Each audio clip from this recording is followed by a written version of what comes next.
Hai, Assalamualaikum. So, hari ni Buat Baik Podcast, kita bersiaran daripada Putrajaya. And our special guest is my husband, Ashrul Amri. A little bit of background, dia pernah attend Malay College Kuala Kangsar and dia mendapat degree from architecture. So, for our episode hari ni, kita banyak fokus towards education. Bermula dengan apa peranan ataupun awareness yang dibawa oleh ibu bapa, and then termasuk ke dalam sekolah menengah, apa environment dekat dalam sekolah SBP, dan juga kami tak ada pengalaman sekolah biasa, so kita orang cerita SBP je lah. Apa pengalaman yang korang boleh expect bila masuk dalam SBP, and what kind of environment and competition yang probably akan face bila dalam SBP. And then kami ceritakan juga tentang journey after pengalaman hidup, journey after sekolah yang di mana kami berdua masuk asasi, but kita orang ceritalah apa yang the environment dekat dalam asasi, susah ke tak nak sambung asasi ni. And so if kalau korang nak dengar what kind of experience yang korang boleh dapat from each type of school and asasi ataupun degree, so boleh keep listening. Warahmatullahi wabarakatuh. Welcome back kepada Buat Baik Podcast oleh Kedidi Kaki Palsu. Buat Baik Podcast, kita akan discuss tentang ilmu perniagaan dan background Kedidi, tentang kesihatan, especially tentang berkaitan patient-patient kita.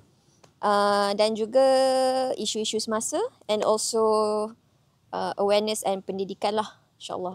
So hari ni kita ada tetamu istimewa. Semua tetamu istimewa. Kita on special episode Outdoor Podcast. Outdoor Podcast, betul. Okay, before that, lupa pula nak bagi background. Apa ni? Before that, kita kat mana? Yelah, kat mana ni? Hari ni kita bersiaran langsung daripada Putrajaya, tapi di lokasi yang berbeza.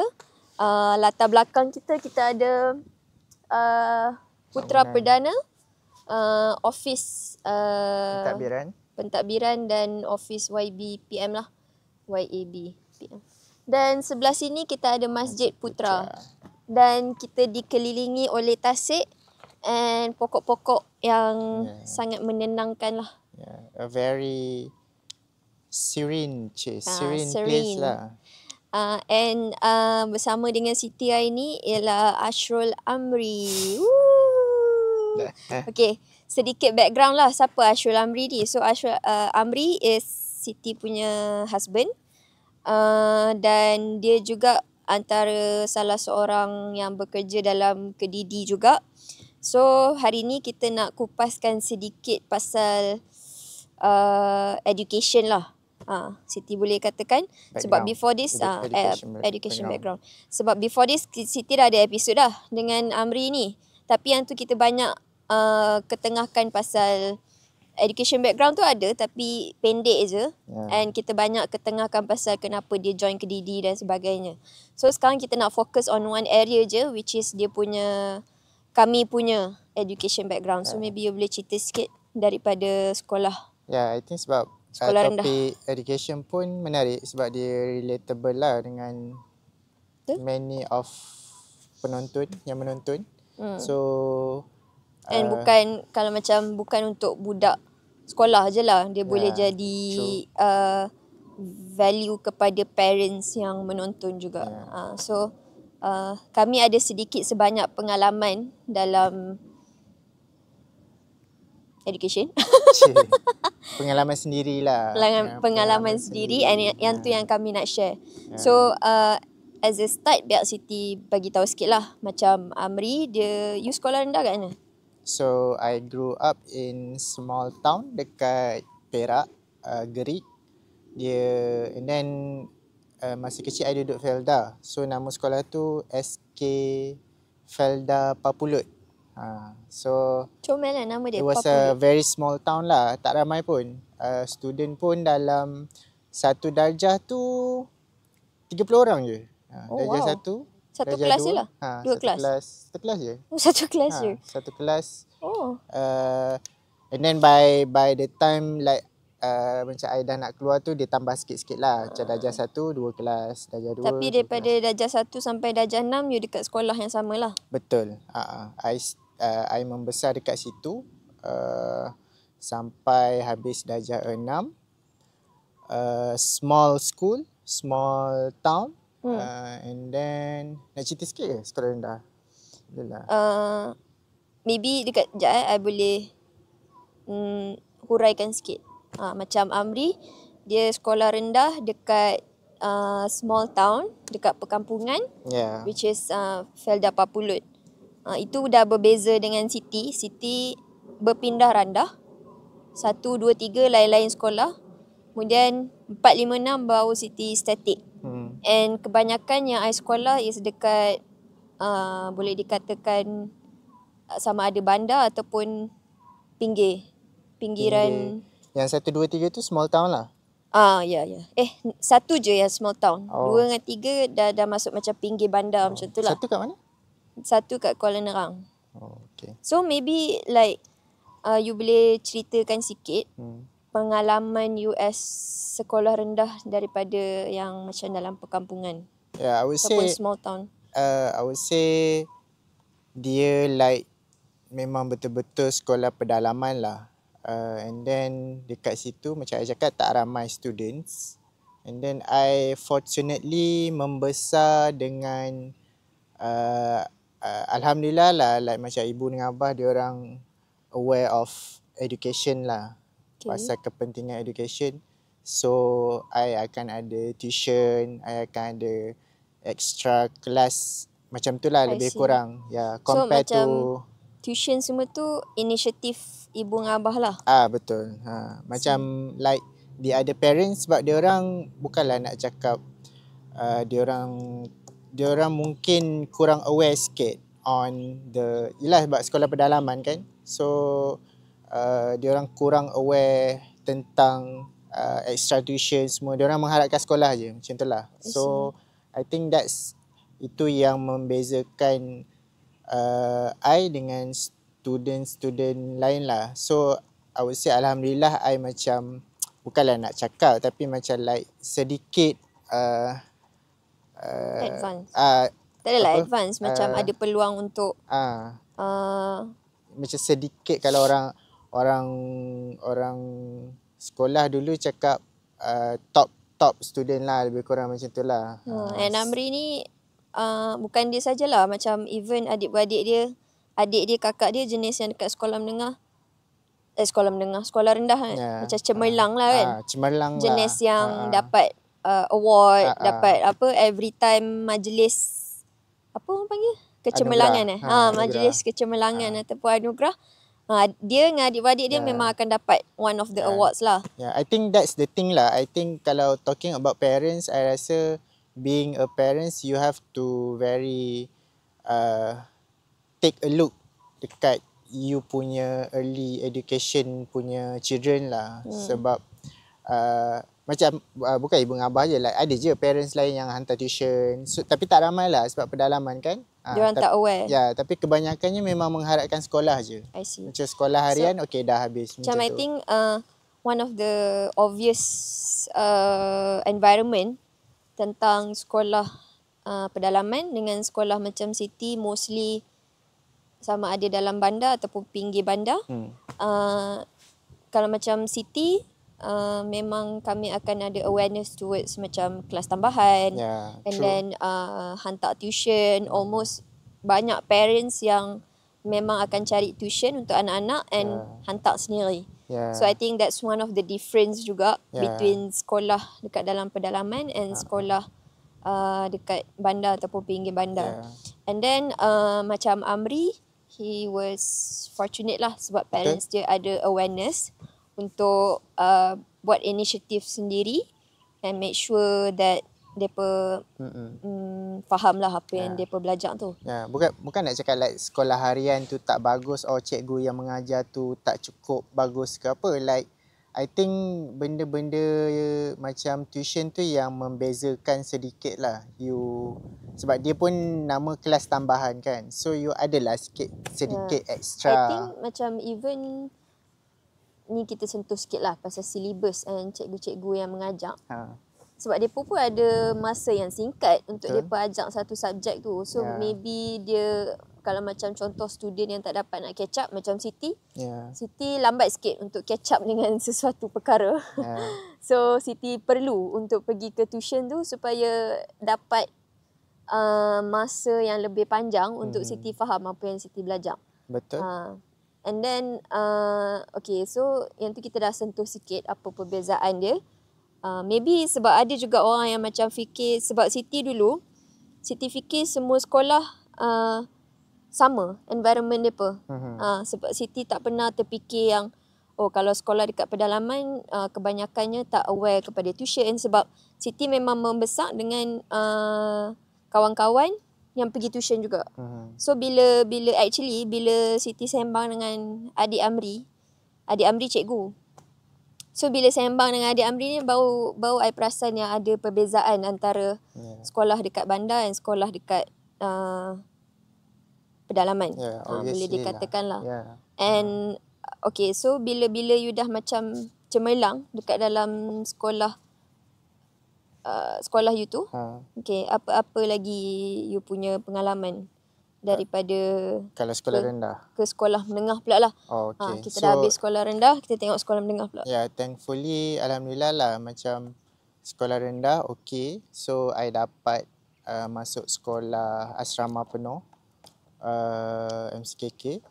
And then dekat situ baru I rasa MCKK Malay College, Kuala Kangsar. So nanti editor kita dia akan letak gambar MCKK just to give like an overview ataupun the big picture supaya orang faham perbezaan dia. So dekat situ lah kot I started to kenal dunia. Tak adalah sangat. Sebab situ sekolah campur. I mean like no, like like student dekat situ from every part of Malaysia. Faham. So dia sekolah campur. Daripada student pedalaman pun ada. Macam I pedalaman. Student yang daripada bandar, yang betul-betul bandar pun ada. So dekat situ baru macam exposure tu sangat tinggi lah. Tapi like thankfully form 1, form 2, form 3 okay. I mean like study wise alhamdulillah okay. PMR pun okay.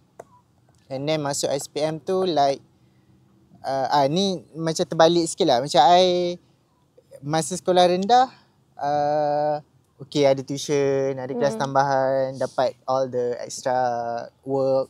Tapi masa sekolah menengah tu like memang sebab yelah parents pun tak duduk dengan kita kan. So macam kita memang alone, sendiri-sendiri. And then kita pula yang mengharapkan kelas tu je. Faham tak? So tak ada extra tuition or anything. Faham. Dia kalau nak extra tuition, parents kena involve. I mean like parents kena datang and then bawa you keluar tuition. And then kalau cuti pun I balik pun ibu abah diorang yelah sebab faham lah asrama kan. Macam diorang I pun tak adalah inisiatif nak cari tuition sendiri ke apa. So I nampak that's the biggest dia macam terbalik sikit lah. I mean like tapi sebab like kan macam MCKK is boleh dikatakan one of the premier school lah ataupun yang apa orang panggil lah, macam ada prestasi tinggi lah. MCKK, TKC macam Siti from Siti belajar dekat TKC, dia belajar dekat MCKK. So TKC dengan MCKK dia tergolong dalam SBP yang berprestasi tinggi. So I nak tanya macam mana you boleh expose untuk nak pergi ke MCKK tu? Sebab usually kalau macam dalam sekolah yang dekat kampung kita tak aware sangat kan. Betul.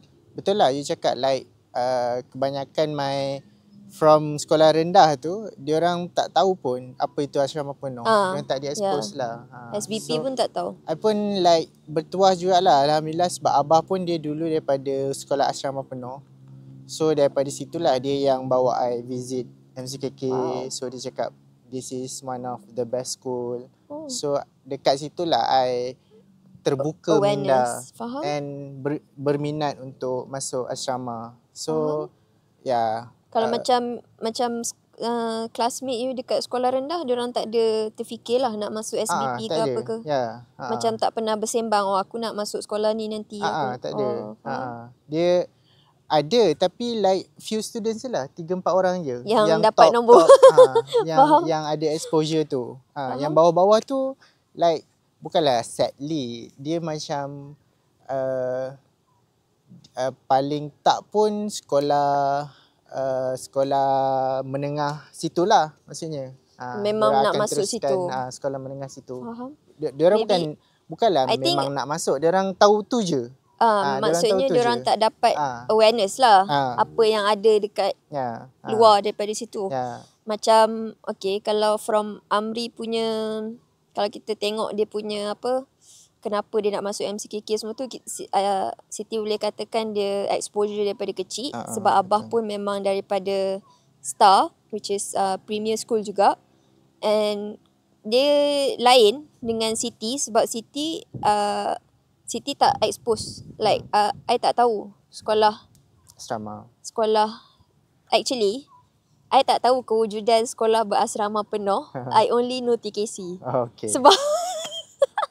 Sebab waktu I darjah 3, I ada kawan yang I nak masuk TKC, and then barulah I belajar TKC tu apa, and then I memang set TKC. You research sendiri lah? Memang all my initiative sendirilah, and then barulah I tengok ada sekolah SBP yang lain, which is like STF, SSP. So STF, SSP, TKC, MCKK, siapa lagi Star, Abah Star. Star is one of the like premier school yang famous lah and dulu, berprestasi tinggi. Waktu dululah, dulu memang nampak lah prestasinya tu tinggi. Sekarang I tak perasan. Sekarang tak tahu lah. But I rasa banyak benda yang kami belajar daripada masuk ke sekolah asrama. And ada beza between SBP. I bukan nak cakap like ada like double standard ke apa, tapi I don't know how and I don't know why, tapi memang ada beza between like SBP sekolah sains and like sekolah harian. Bukan, dengan TKC and then MCKK, because I see the difference. So like apa difference? Apa difference dia?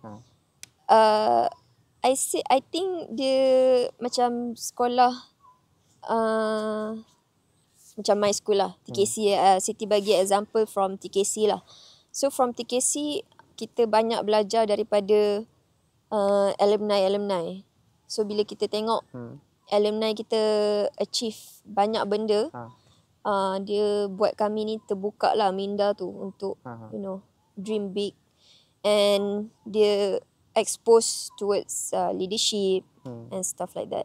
So I think penting untuk parents tahu juga what's the best school for their what's the difference lah at least. But SBP biar like I feel so wrong cakap SBP biasa. Like sekolah biasa pun memang ada masing-masing ada specialty masing-masing lah. So kalau macam you from MCKK tu kalau macam nak bagi konteks sikit lah, siapa yang maybe ada orang yang tak pernah dengar MCKK ni. MCKK ni daripada tahun bila? 1905. 1905, dan dia bermula as a school untuk apa? Untuk anak raja. Untuk anak raja and elite lah. Macam elite punya kelas. So dekat situ waktu zaman dulu-dulu MCKK ni diorang bangunkan untuk premier punya knowledge lah, I would say kan. Untuk memang mengajar untuk memimpin and to get knowledge. I rasa memang falsafah tu memang dibawa sampai sekarang lah kan. You know, kepimpinan, knowledge, skill. So like bila you masuk MCKK, the obvious difference between sekolah rendah and MCKK? Macam I cakap tadi, like sekolah rendah you sebab pedalaman kan, so dia macam you je, antara you dengan kawan-kawan pedalaman you.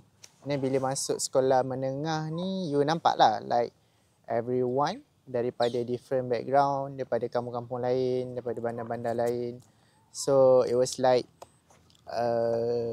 very different environment, I would say. And then dekat situlah you membesar, and then membentuk diri you. Macam like bila you kata different tu, like selain daripada apa perbezaan yang you nampak lah? Maybe dari segi macam study macam mana, ataupun competition macam mana? Satunya competition lah, sebab bila like you masuk one of the, I would say top lah juga, top school, dekat situ competition you nampak different lah. Macam kalau kat sekolah rendah macam you paling pandai lah macam tu. Bila masuk sekolah menengah you rasa paling bodoh lah macam tu lah. So dia, sebab actually lagi ramai yang pandai.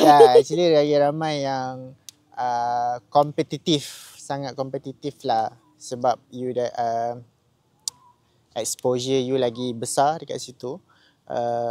And then baru to hit me lah, macam shoot, macam ramai sebenarnya yang ni. Tapi time tu like tak adalah rasa nak compete ke apa, macam okay, study je lah, study macam biasa je lah kan. So yalah, Amri I think I would say dia macam dia relax, dia macam participate lah. Tapi competition tu sangat tinggi lah. So maybe I rasa maybe like if macam ada budak yang nak masuk, ataupun like the listener, sama ada students yang nak masuk ke SBP ke, ataupun parents yang dengar yang nak masukkan anak dia ke SBP, maybe you boleh cerita sikit what kind of competition yang ada dekat dalam bila you masuk SBP ni? Satunya daripada segi study lah, I would say. Kalau macam you tak study betul-betul, macam ketinggalan lah, I would say. So sebab you have to be prepared for the, macam you kena compete lah, kena so maybe I boleh huraikan sikit. Okay. I think sebab TKC, I mean sekolah kita orang macam lebih kurang lah. Lebih kurang je. Lebih kurang. Bila you masuk sekolah SBP ataupun you masuk sekolah yang prestasi tinggi, even sekolah harian pun ada yang prestasi tinggi dah sekarang. So bila you masuk sekolah macam ni, diorang ada reputation untuk dijaga. Faham tak? Like contoh ranking SPM lah, ranking PMR lah. So benda tu memang dah jadi like budaya lah untuk sekolah-sekolah prestasi tinggi ni. Even sekolah harian pun, MRSM pun ada yang very top punya MRSM yang memang akan dominate list yang dekat atas-atas. So even though this ranking memang tak, I mean dia tak adalah menunjukkan keseluruhan prestasi budak-budak tu. Memang dia setakat ranking sahaja, tapi bila sekolah-sekolah ni diorang ada goal ataupun expectation, so dia akan translate kepada environment yang kompetitif. Macam mana cikgu-cikgu tu nak buat supaya budak-budak ni dapat produce the result. Macam tu lah. So dekat situ I rasa the perbezaan lah between sekolah prestasi tinggi and what kind of competition yang ada dekat dalam SBP. Kalau macam yang Amri kata, one of the competition is sekolah rendah ni kita ingat kita dah paling pandai dah. Macam sekolah I dulu yang dapat UPSR 5A berapa orang je. So rasa macam aku paling power ni kan. Pandai lah. Sekali masuk form 1, nah. Culture shock. Betul. Ya. So, Itulah. bila nampak macam orang lain dah ke depan, and then macam Siti pula jenis yang lambat nak pick up. So memang nak kena inisiatif lebih sikit lah untuk keep up dengan orang-orang yang dekat atas ni. So to highlight, that's the kind of competition yang maybe students alami dekat sekolah asrama. And then I rasa you rasa sekolah asrama ni dia macam holistic tak, ataupun dia macam very academic centered? I think depends lah. Macam my school dulu yang I nampak lah, like if you nak study betul-betul, you focus on your study lah. Maksudnya holistic ni, like macam apa, pembawaan diri ke, berdikari ke, macam tu lah. Macam sekolah tu develop skill, develop kepimpinan, and then develop sukan. What do you think? Kalau I boleh cakap on my school je lah, betul lah. Tapi macam I cakap, dia depends, bergantung pada orang tu. If like macam ada juga my friends yang masuk situ, dia betul-betul fokus on study. Like memang study. Memang, tapi memang excellent lah study dia. Bukanlah nak cakap dia tak bersukan or anything, tapi dia lebih fokuskan that one lah. Okay. Macam TKC pula, everyone is required to have a sport. So and then if dia pilih sports yang memang aktif dekat TKC, macam contoh hoki or basketball, memang akan daily practice on top of study, pembelajaran yang dah very hectic tu.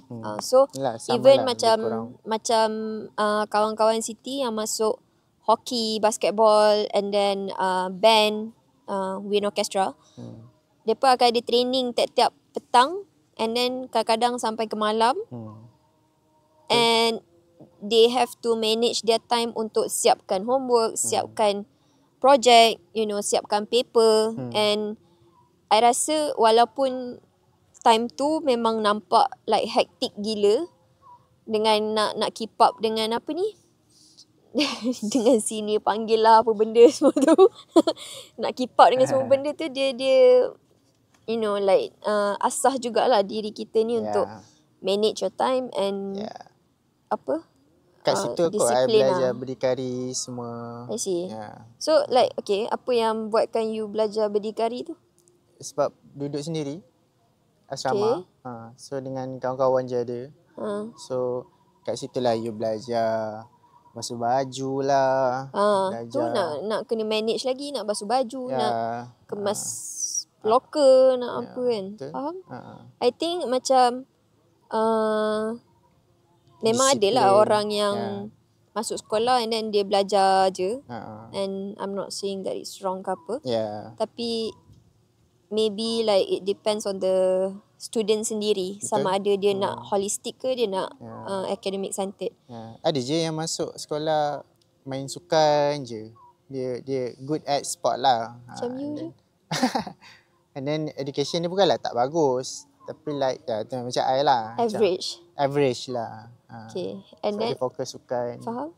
Tapi kalau macam sebab Siti ada kawan sekolah rendah yang pernah masuk College Yayasan Saad, KYS. Dulu waktu 2010, 2002, awal-awal dulu KYS very elite punya school. Dia private school, tapi nak masuk ni memang betul-betul kena cemerlang. Satu, core curriculum you memang kena power lah. So kawan Siti ni, Sabrina, dia cerita masuk KYS dulu memang pressure gila, sebab on top of you kena macam excel on academic, dia memang akan suruh you main sports juga. Paksa ataupun lah, ambil at least you kena ada macam satu lah benda yang you committed. And dia bukan macam silent club lah. Kalau macam contoh chess club, and then tak buat apa-apa pun kan. Tapi yang ni diorang memang kena. So I would say, I think kalau macam benda macam tu, dia bagus actually. Tapi bila dia dah pressure sangat tu, I rasa dia dah go to toxic punya environment lah. And then from like tadi I tanya you how you rasa holistic ke tak kan approach dekat sekolah. And then you kata depends on the person whatever. You nampak tak you rasa apa skill yang paling penting yang you belajar time you dekat sekolah asrama? I think I would say discipline lah. Discipline. Okay. Maybe you boleh bagi contoh sikit. Contoh like macam I boleh bagi contoh like sukan lah. In sukan lah. I nampak if you don't really macam usaha untuk apa yang you nak tu, memang takkan dapat lah. You have to, contoh kalau macam sukan, you have to practice every day. Baru you dapat benda tu. Kalau macam study wise, you have to practice study juga, study. So tu yang benda besar yang I belajar lah kot. Time dekat sekolah. So like bila you masuk SBP ni, apa like, oh my god, apa tu? Sebab kita dekat dikelilingi tasik tau. Biawak. So I nampak something yang tengah berenang dekat dalam tasik. So scary. Okay, tapi macam apa, kalau siapa yang pernah dengar episod Siti dengan Ayah banyak tanya kepimpinan dekat TKC. So I nak tanya you whether you aware ke tak dengan sama ada the question is, do you think masuk MCKK mengajar you tentang kepimpinan, leadership? Of course lah, sebab like my school tu memang dia more macam apa, bukanlah nak cakap fokus, tapi memang like the motto or like memang kepimpinan or something. And then bahagian kepimpinan pun memang kompetitif lah, like macam everyone wants to be like macam ketua kelas ke, pengawas ke kan, ketua pelajar ke, macam tu lah.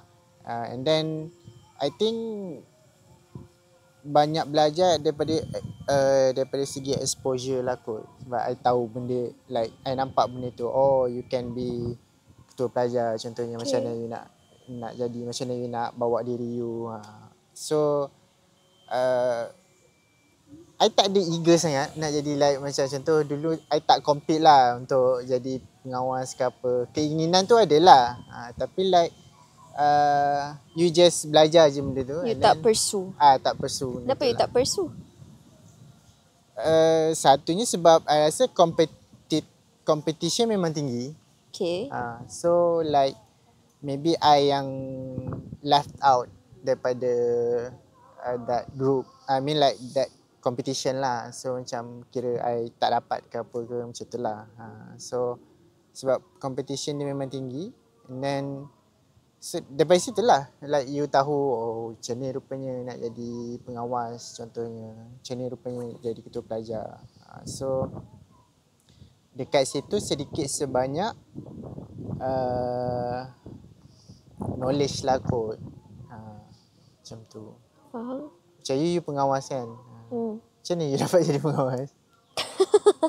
I apply lah. You apply lah. So kita orang tak ada macam like borang apply ke apa. Ya, kita orang cikgu pilih, tak silap. Pilih kasih. Dia pilih based on merits lah orang cakap. Faham. Itulah. Tapi kalau macam dekat TKC, tak ada borang. Ini apa? Borang like, tak tahu. Actually, you know the funny thing is, tak berniat pun nak jadi prefect. I isi borang jadi prefect tu sebab dah tak ada siapa dah isi. And tugas I is to distribute the borang. So bila tak ada orang nak isi, aku macam yelah aku habiskan. And then Dapat pula interview. Okay lah. Asal semua orang tak nak jadi pengawas? Semua orang Tak tahu lah. busy study. I Tak don't nak know. responsibility lah. Maybe. Ataupun maybe diorang ingat macam pengawas ni kena like goody-goody. Like the baik-baik punya stuff. I don't know. And then tapi Alhamdulillah lah. Walaupun benda tu tak sengaja. Good experience lah. Tapi good experience and banyak pengajaran yang saya dapat sepanjang tu. Okay, so now tadi kita dah discuss about sekolah, the environment and the competition macam mana, sekolah macam mana, and then like your kawan-kawan mix from very different background, and then you sambung study ke? And then I sambung study, Alhamdulillah dapat masuk asasi sains dekat UiTM. Okay. Itu pun I rasa satu course yang bagus jugalah. Sebab yelah, lepas SPM usually orang pergi to one of the choices lah. Orang pergi asasi. Dekat situ pun I macam culture shock sikit lah. Culture shock. Sebab sekolah rendah, sekolah menengah I dekat dengan rumah. So dalam I would say environment Perak yang selesa. Macam tu je lah. Macam like dekat situ je dalam kepompong. Macam tu. Tapi bila dah dapat asasi, I berhijrah. I kena duduk dekat Selangor lah, UiTM Puncak Alam. So dekat situ dia macam tempat baru, tempat yang berbeza. So macam you have to bawa diri, and then dekat situ banyak pula benda-benda baru yang buat you boleh leka lah belajar. Contohnya sebab sekarang ni bila masuk asasi kita dah bukan dalam macam fasa sekolah. Like no one to control kita. Yang dikontrolnya is just pergi kelas lah. Pergi kelas, balik kelas, siapkan assignment. Tu je. Tapi in terms of benda-benda lain tak ada limit. Betul. Like macam you belajar pergi mall sendiri. Macam tu lah. Macam I dulu tak ada. Kat Perak macam tu tak ada. Macam Siti dia ada lah. Siti dah biasa pergi mall. Sebab time sekolah. Macam pedalaman. So macam tak ada apa sangat lah. Faham. So culture shock sedikit lah. Tapi taklah terlalu culture shock. Sebab and then dekat situ pula like memang I dekat Selangor. So I main sukan basket. Dekat situlah tempat-tempat all the tournaments basketball yang ada. Sebab Perak tak banyak tournament. So maksudnya makin aktif towards basketball lah. Makin aktif towards basketball. So benda-benda tu lah yang I would say boleh distract you kalau you tak berjaga-jaga. So culture shock jugalah macam tu. And then maybe you boleh cerita sikit like academic wise. Kalau how macam did you do? Study wise, mula-mula tu I actually minat je asasi sains. And then one of the reason juga sebab ibu cakap okay ambil lah asasi sains, nak jadi doktor lah kononnya, macam tu lah lebih kurang. So okay masuk lah. Dan seronok je asasi sains. Macam first sem tu okay belajar, tapi dah start lah rasa macam susah juga asasi ni. Macam tak boleh, dah start rasa macam tak boleh go lah. And then dekat situ lah rasa macam sekolah rendah pandai kan, sekolah menengah okey sikit. Situ rasa macam back to square one. macam bodoh sangat ni. Macam betul lah rasa macam bodoh sangat lah. Bodoh tapi gila lah. I boleh relate. I rasa siapa yang masuk asasi ataupun matrix sebabkan duration dia setahun je. Tapi ada banyak subjek yang you kena belajar and every subjek sangat-sangat detail apa detail. Yang betul. Kena belajar tu. So pressure sangat tinggi and kalau macam competition I rasa lah waktu dekat PASUM I dah tak nampak lah competition. Memang nak survive je ni. Macam survival mode. Dia dah bukan macam nak compete dengan orang paling cemerlang ke tak. Sebab memang this is just for awareness purpose lah. Like kalau korang nak masuk asasi ataupun matrix ataupun anything yang duration dia setahun, lepas tu ada banyak gila subjek. Lepas tu kelas 8 to 5, 8 to 5, 8 to 5 memang betul. Susah. Dia kalau macam nak compare, okay, macam sekolah menengah you mention holistic kan, sukan, kepribadian. Asas ni tak ada. Dia belajar. Kau memang belajar je. Kau masuk setahun, kau tak sempat nak main basket ke apa, kau tak ada nak main bola ke, tak sempat. Macam I waktu asasi memang I tak main apa-apa. Sports I tak ada. I memang kerja. Pukul 8 pergi kelas, pukul 5 balik, makan, malam buat assignment, and then study pula untuk test lah, whatever. Tu pun dah macam very, for me lah, I rasa macam very high pressure. Bukannya high pressure nak compete dengan orang ke apa. Betul. Dia high pressure nak pass, you know, nak survive. So dekat situ I dah rasa very pressure lah. So macam Amri pula, dia actually kalau kita tengok bila Amri masuk asasi, banyak juga benda yang you nak kena balance kan, towards macam minat dia towards basketball, and then at the same time you nak excel in your study, and then nak balancekan lagi dengan tak nak culture shock sangat, faham tak? Tak nak pergi mall banyak kali sangat. Betul lah, lebih kurang. Tapi like okay, so what happened to you in asasi? So dekat situ I sedar lah I was not doing well study wise, sebab maybe I got too distracted jugalah. You focus on basketball. And then second thing is memang susah lah. Susah. Memang tak boleh go lah. I can vouch to that. I pun rasa asasi susah gila. Asasi is not for me lah. Ada je orang yang excel asasi. Betul. Yang tu memang yang I rasa orang yang memang betul-betul like pandai. And like tak ada life, study work je. Really hard. Jahat. Tapi asasi was not for me lah. So dekat situ at the end I some sort of gagal lah, my asasi fail.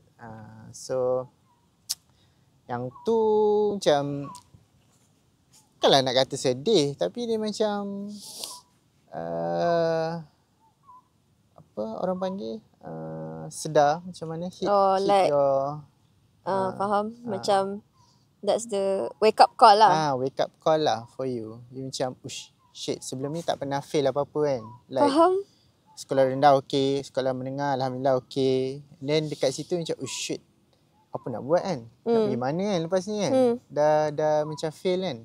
Macam nak jadi apa kan? Sebab yalah pressure satu tinggi, and then dekat situlah yang sebab kebanyakan orang yang asasi tu diorang dah tahulah diorang study untuk apa.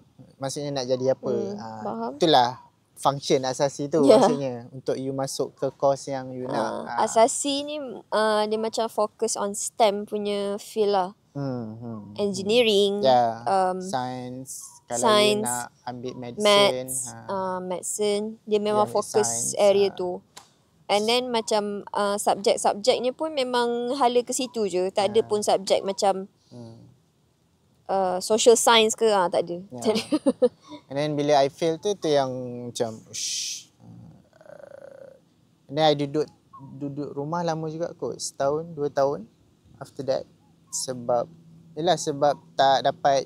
So after fail tu kiranya you macam tak boleh nak retake tak boleh nak retake lah. Kalau you retake pun like just for lulus lah, untuk lulus. So you decided baik drop out je.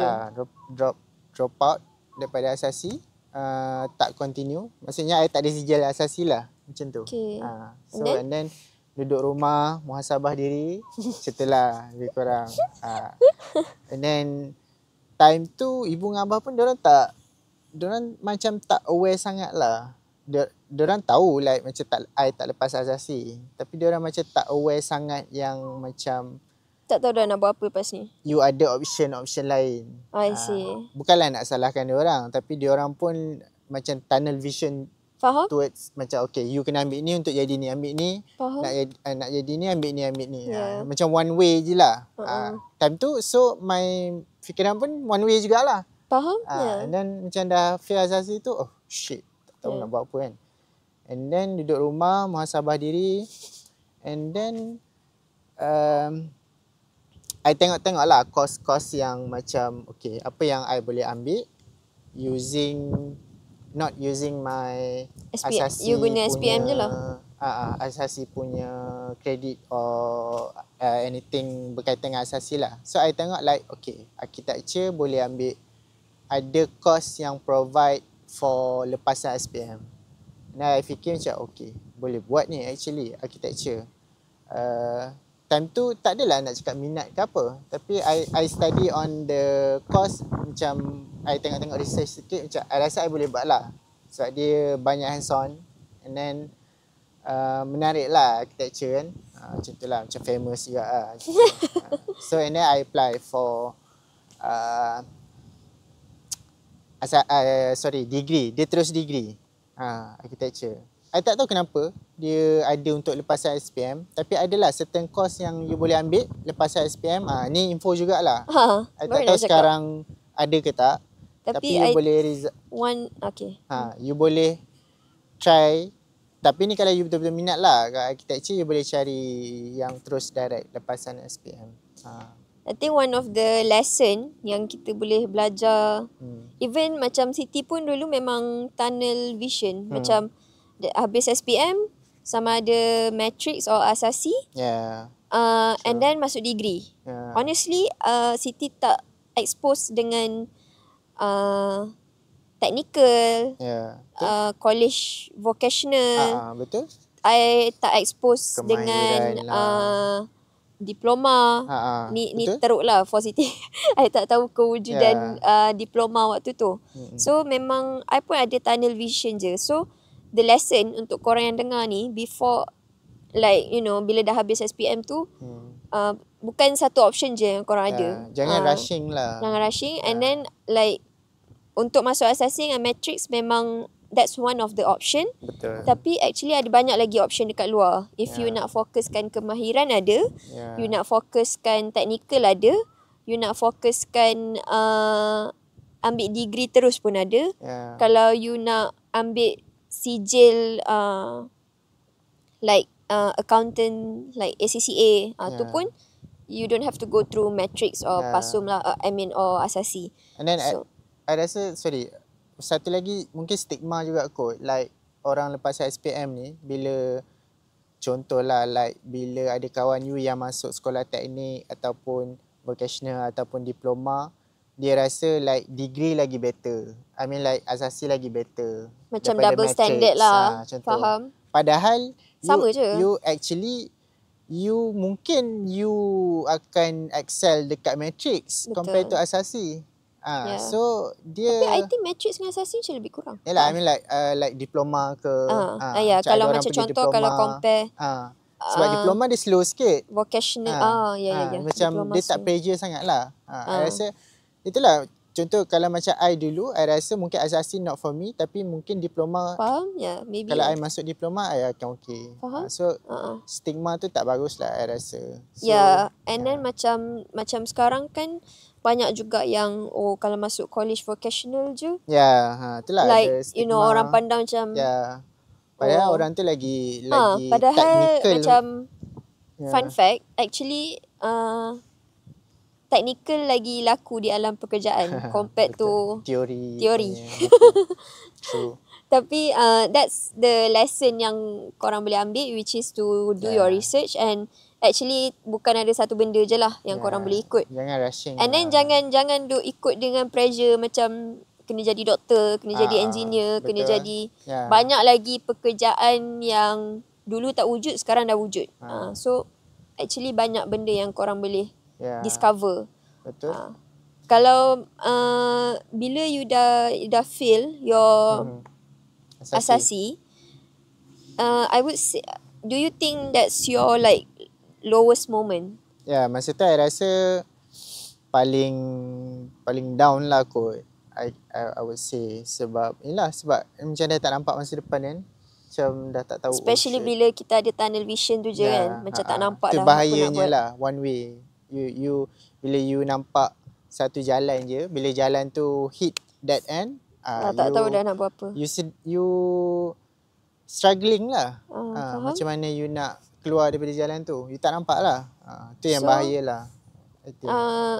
Like how do you come back from that moment? I think you have to jangan give up lah kot. Like jangan give up. You buktikan you boleh study anything you want. Tak semestinya satu jalan je. Ada jalan lain lah selain daripada yang you nampak tu. So start tu lah kot I nampak like okay, mungkin ada cara lain yang I boleh sambung study. Belajar. So and then yang course yang I boleh buat. So I apply for architecture kat UiTM. Alhamdulillah lah. And then pergi interview pun okay. And then dapat. Waktu nak masuk tu architecture ada interview? Ada interview. Okay. Yeah. And then moving forward buat architecture alhamdulillah okay. Okay je padahal. Boleh sambung hidup lah. Life goes on. Perform. Boleh lah.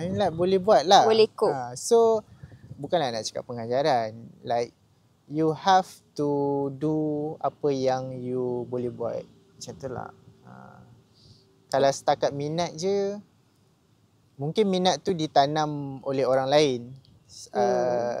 Daripada kecil ke apa. Tapi sebenarnya you tak boleh pun buat benda tu. Ataupun actually bila dah buat tak minat pun. Ya. Kalau macam dulu kalau I betul-betul minat, I akan cari jalan lain untuk ke contoh doktor ke apa ke. Tapi mungkin I tak betul-betul minat pun doktor tu. Macam tu lah. So I think that's very an interesting approach lah. And then macam dia bila actually I pun baru tahu Amri dia pernah fail asasi. Before kahwin I tak tahu. So bukanlah nak cakap Amri ni tak cemerlang ke apa. It's just that I feel like it's a rewarding process bila dengar you cerita okay you dah pernah fail. And then macam mana dia bounce balik.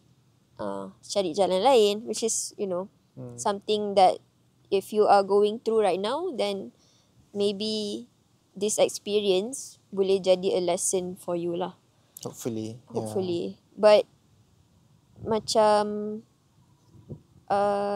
I would say sebab macam dulu bila I dah habis study, Amri tak habis lagi. Macam lambat sikit kan. Sebab dia so bila you macam you setahun you duduk kat rumah, after dah fail asasi you duduk kat rumah setahun, itu je dah makan masa. Dah lambatkan perjalanan academic you. Lepas tu you sambung degree which is 4 years, is it? 4 years. 4 years. So bila our age dah keluar, dah start bekerja dan sebagainya, and you are still in architecture punya bidang, degree in architecture. Bila you tengok orang lain macam orang lain dah graduate, orang lain dah kerja, tapi you still tak lepas lagi. So apa you rasa time tu? Actually it was not that bad lah for me, I rasa, luckily. Sebab I punya kawan-kawan classmate architecture tu pun like yang umur nak dekat 30 pun ada. So dia macam I nampak je kawan-kawan sekolah I lain macam okay dah habis, dah graduate semua. Tapi tak pressure sangat lah. Sebab I tahu, mungkin satu sebab I tahu alhamdulillah I tengah doing well study. So macam tak adalah pressure sangat nak habiskan ke apa kan. Like you focus on yourself je lah. And then alhamdulillah sebab I fikir juga mungkin I dapat second chance time tu. dapat sambung study. So macam tak merungut sangat lah.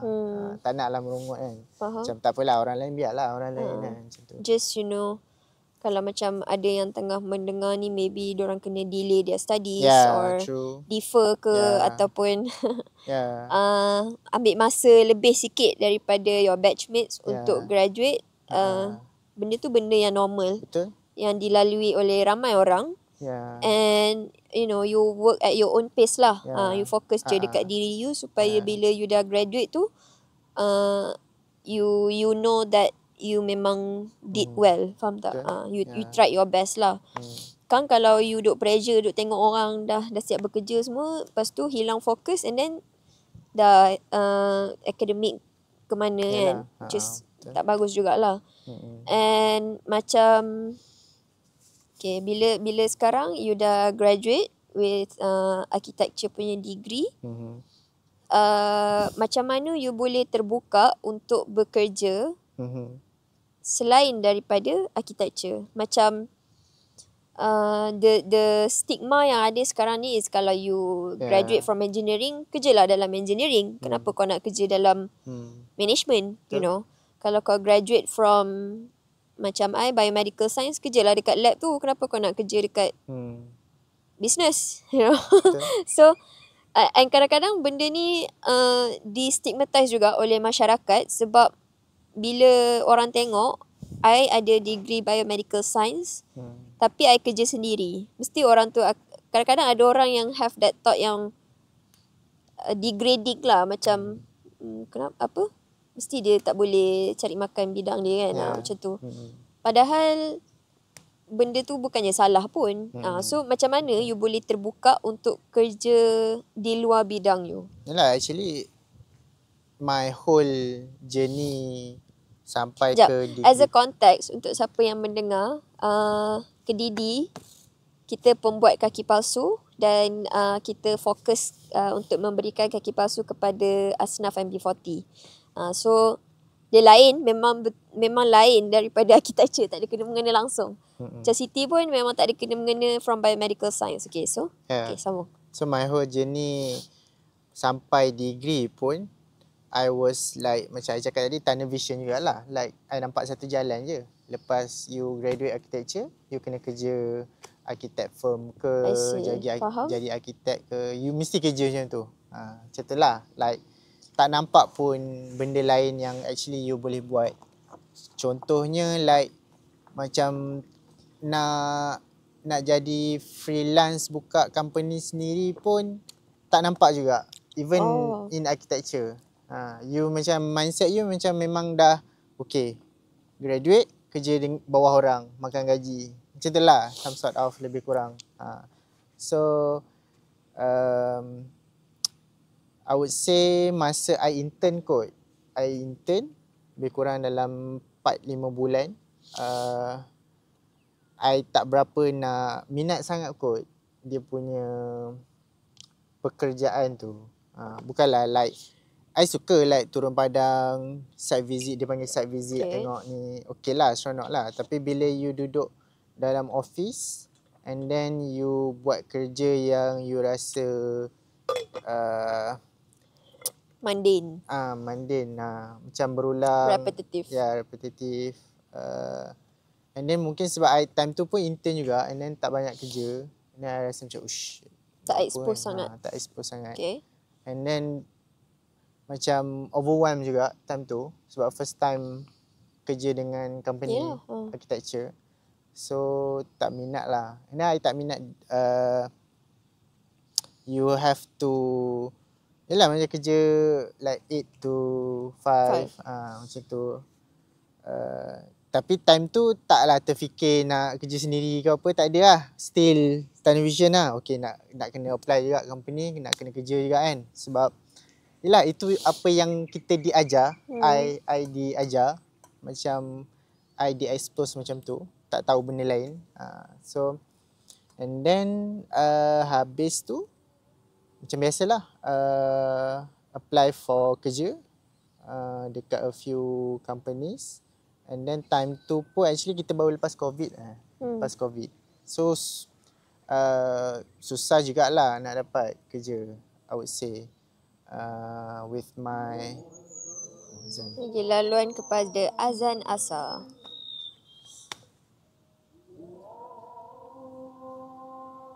Okay, so kita kembali lagi and you boleh sambung. And then kebetulan masa I tengah apply for kerja tu pun berkenalan lah dengan Shakira. So dekat situ lah I time tu tak aware jugalah like pasal kerja sendiri or anything. And then I dengar cerita daripada dia baru dah tahu pasal Kedidi. And then dengar ikut dia orang ikut Kedidi pergi like macam Bekerja. event and then dari situlah I rasa sedikit sebanyak terbuka minda. And then I pun fikir like kalau I sambung kerja architecture mungkin I tak the meaningful tu tak tinggi sangat lah compared to kerja sekarang. So alhamdulillah I decided untuk join Kedidi 2022. Tapi like even waktu berkenalan tu I boleh nampak lah yang you were not open yet to the idea of you kerja actually sini. boleh buat banyak lagi benda lain. Ya. Kalau macam you ingat I pernah mention kat you, okay, you boleh je buat your, sebab dia kan ada belajar design, guna software tu, software ni, and I banyak suggest macam freelance and then buat apa? Design, sketch lah, apa benda lah. Actually ada banyak benda yang you boleh buat kalau you tak dapat kerja lagi ke ataupun anything. So I think that's a very interesting approach, and I think that's all for now. Jangan lupa untuk like, subscribe and comment, and kalau ada nak dengar apa-apa lagi pasal education boleh juga komen kat bawah. Okay, bye. Okay, cepat off dulu.